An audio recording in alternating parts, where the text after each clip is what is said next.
mistério do Deus unitrino. A nossa fé é uma fé trinitária. Nós cremos que Deus é uno e trino, 3 pessoas, um só Deus. Parece ser, assim, impossível, ou ao menos difícil, conciliar essas duas verdades. É verdade que Deus é uno, mas é verdade que Ele é trino. Parece que a gente tem que escolher apenas uma dessas verdades. Mas não. Deus, Ele pode ser e Ele é uno e ao mesmo tempo trino. Uma única divindade, mas 3 pessoas.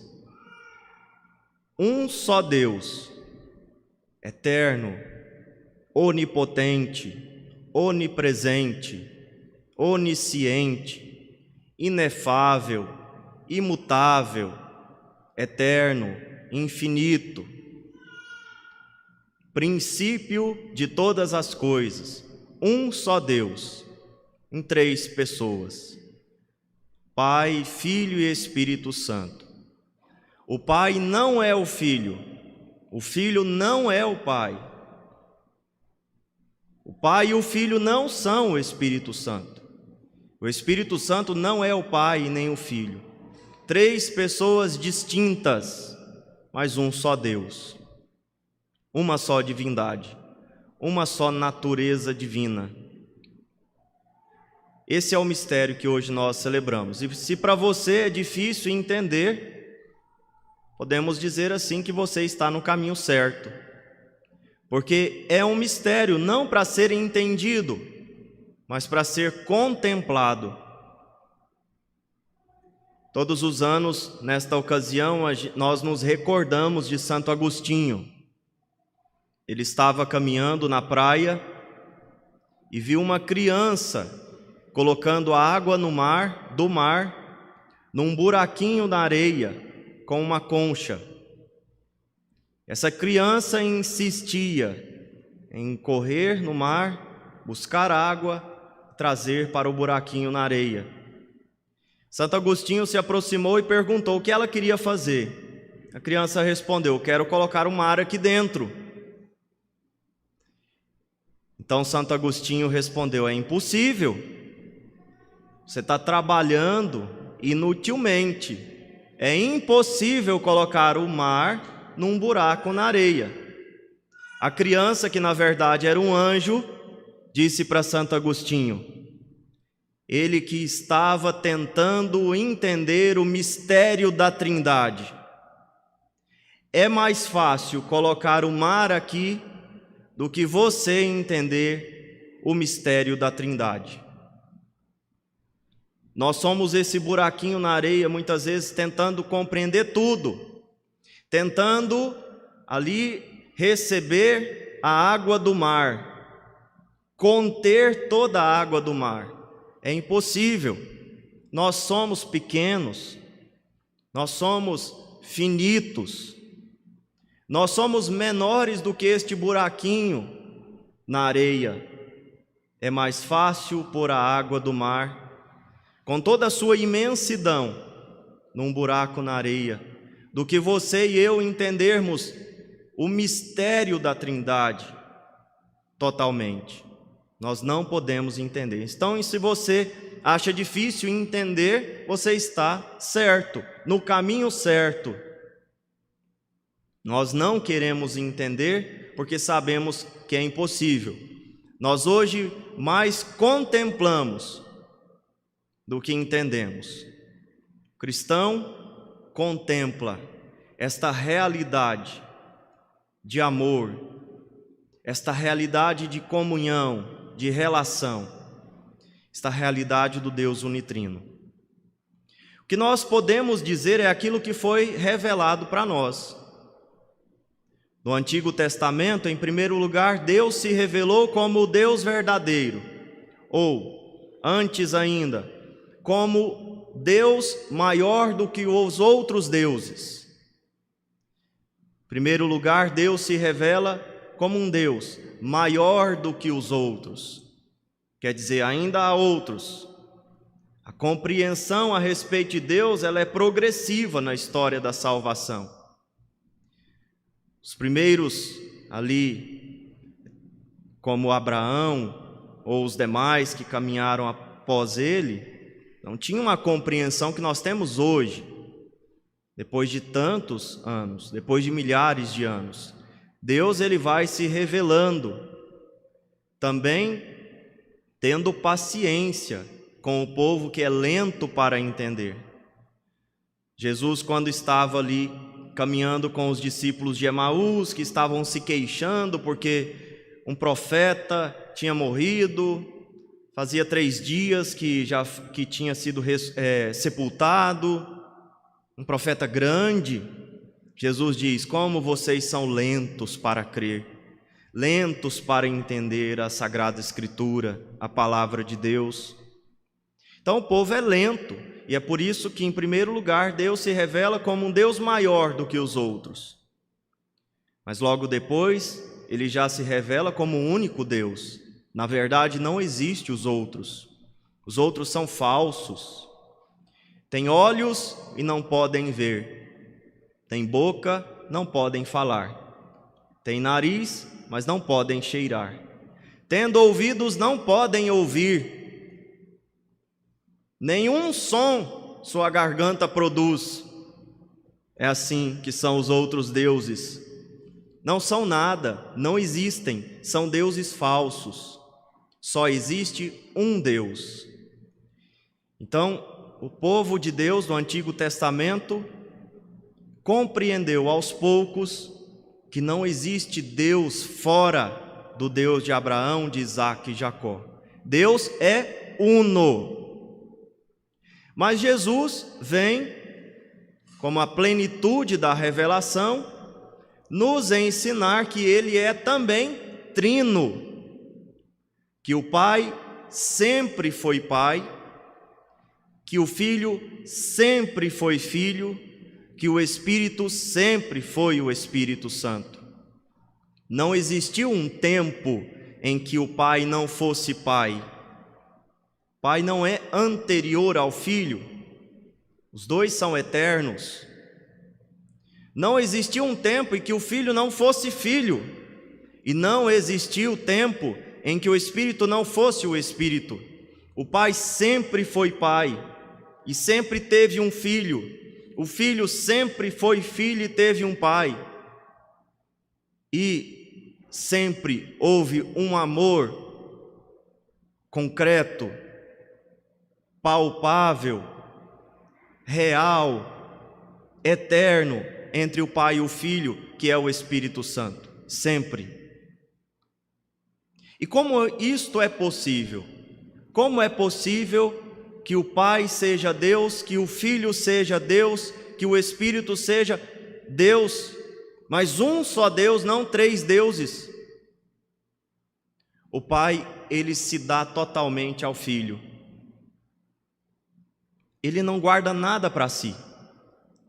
O Pai dá tudo ao Filho, tudo de si.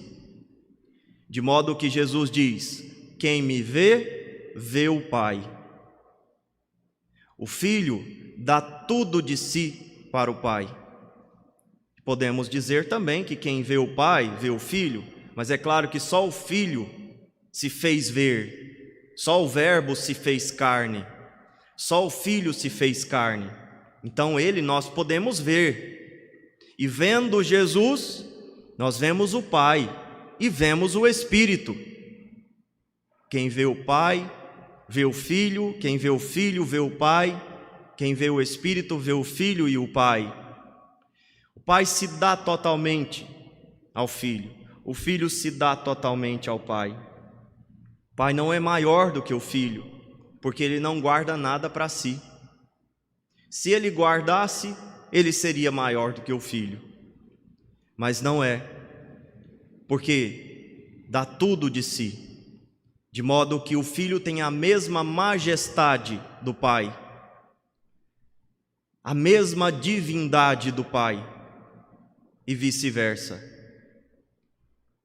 O que explica melhor esse mistério que é inexplicável, é a relação, portanto, que o Pai e o Filho e o Espírito Santo nutrem desde toda a eternidade. É a relação entre os três, que nós chamamos também de comunhão, que faz a gente dizer: são três pessoas distintas, um só Deus. É uma relação eterna de entrega total de si, um para o outro, que não há essa distinção na natureza, essa distinção na divindade. É uma só natureza divina, uma só divindade. E até racionalmente, filosoficamente, é impossível a gente admitir que exista mais de um Deus, porque se um é eterno, o outro não pode ser. Se um é princípio, o outro não pode ser. Não pode haver dois princípios, não pode ter dois eternos, é só um. Filosoficamente, racionalmente, é impossível que haja mais de um Deus. É só um Deus, mas em três pessoas. Esse é o mistério que hoje nós celebramos. E o que a Trindade pode nos ensinar? Nós também somos distintos. Eu não sou você, e você não é eu. Nós somos pessoas diferentes também.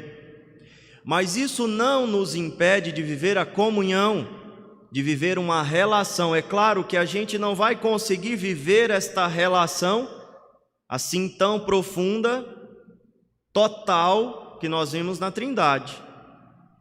Mas nós podemos viver de algum modo esta relação. E se a gente não viver isso, nós nos afastamos da Trindade. Na Trindade não existe egoísmo, egocentrismo. Na Trindade tudo é doação, comunhão, relação. Agora, se eu não quero me relacionar com as pessoas, existe um nome para isso. Mas não é relação, não é comunhão, não é céu, é inferno.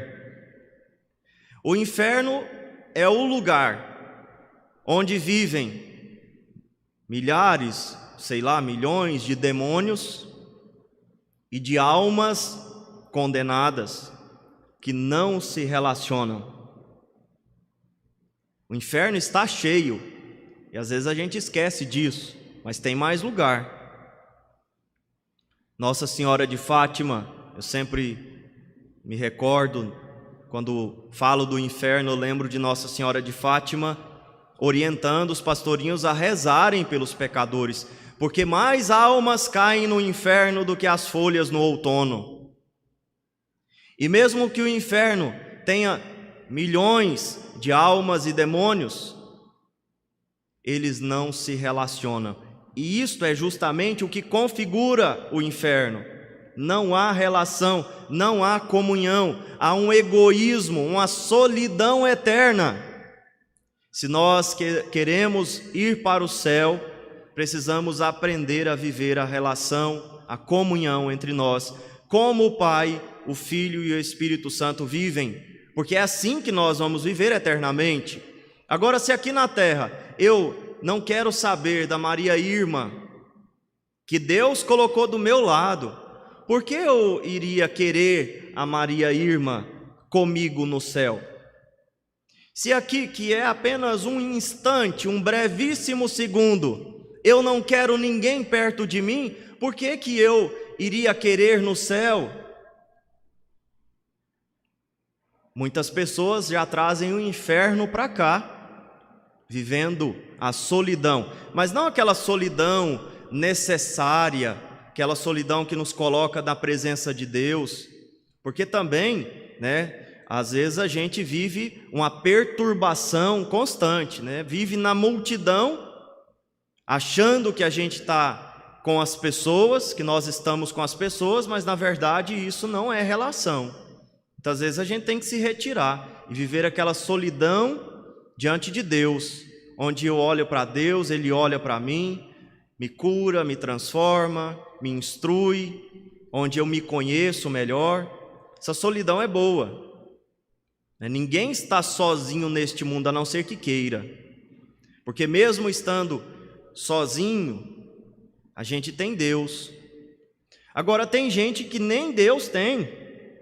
Quer dizer, não tem nada. Mesmo que tivesse todo o resto, não teria nada se não tivesse Deus. Tem gente que já traz o inferno para cá, para a própria vida, justamente vivendo esse isolamento, em primeiro lugar, em relação a Deus, e depois, é claro, em relação aos irmãos. É sempre assim. Quando nós nos afastamos de Deus, nos afastamos dos irmãos. Mas também, se a gente se afasta dos irmãos, porque não queremos, também vou me afastar de Deus. Como eu disse, se eu não sou capaz de viver relação aqui na terra com o diferente, com o outro, nesse brevíssimo segundo que é a minha vida, por que eu iria viver no céu? Não, para mim só resta o inferno. Para eu viver os meus egoísmos eternamente, para eu viver o meu isolamento eternamente, para eu afastar-me das pessoas que eu não gosto, que eu não vou com a cara eternamente. É lá o lugar de quem não quer ninguém. E como eu disse, mesmo vivendo numa multidão de almas condenadas, serei eternamente sozinho, solitário. Já o céu é fraternidade, é comunhão, que nós devemos já trazer aqui para a terra nas nossas relações, em casa, no trabalho, na igreja, na sociedade. E isso não é história da carochinha. Isso é possível. Isso é verdadeiro. Porque eu posso viver a relação? Porque Deus habita em mim, e se eu sei me relacionar com Ele que está aqui dentro, que também é o totalmente outro, eu vou aprender a me relacionar com os meus irmãos. Deus habita no meu coração, como diz Santa Elizabeth da Trindade. Que alegria, meus irmãos! Eu encontrei o céu na terra. O céu é Deus e na minha alma Ele habita, Ele está. Deus está em nosso coração. E aqui está o fundamento da nossa felicidade, o fundamento da nossa comunhão com os nossos irmãos e irmãs. Peçamos ao Senhor Jesus, peçamos à Santíssima Trindade, esse mistério do Deus unitrino, que nos ajude a transformar as nossas relações em verdadeira comunhão. Mesmo sendo diferentes, nós somos chamados a viver a comunhão. E esse é o mistério da Trindade, que hoje nós celebramos e contemplamos, que queremos trazer para a nossa vida. Que Ele nos ajude com a sua graça. Ele que habita em nossos corações, nos ajude a viver como irmãos e irmãs. E a dizer verdadeiramente, olhando para o Pai, Abá, ó Pai. Olhando para o Pai, Abá, ó Pai. Louvado seja o nosso Senhor Jesus Cristo.